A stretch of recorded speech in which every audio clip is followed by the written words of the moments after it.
Alina Kabaeva l'a échappé belle. Dans le viseur du département du Trésor de États-Unis, la présumée compagne de Vladimir Poutine a été épargnée par d'éventuelles sanctions, en février dernier.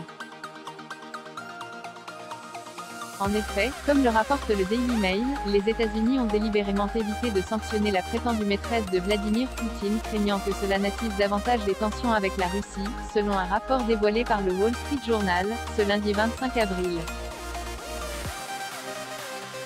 Parmi les sanctions envisagées, son poste de présidente du conseil d'administration du NMG était notamment menacé.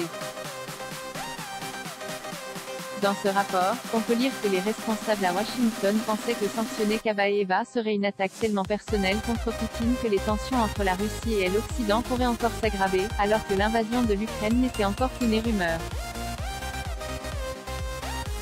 L'ancienne championne olympique de gymnastique est ainsi devenue une cible de choix pour les opposants du président russe.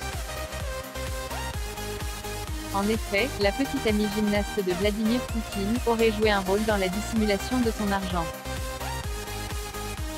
Mais comme le relatent nos confrères, les États-Unis ciblaient également un certain nombre de personnes qui n'ont pas encore été sanctionnées.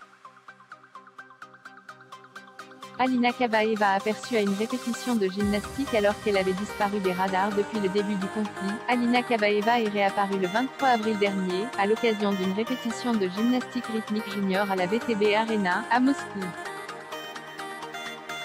Prise en photo, on pouvait également découvrir une alliance à sa main droite. Or, en Russie, l'alliance de mariage se porte à cette main et non à la main gauche. Selon le Daily Mail, elle aurait également pris la parole pour défendre les athlètes russes privés de compétition. Il n'y a jamais eu de page aussi honteuse dans l'histoire du sport mondial.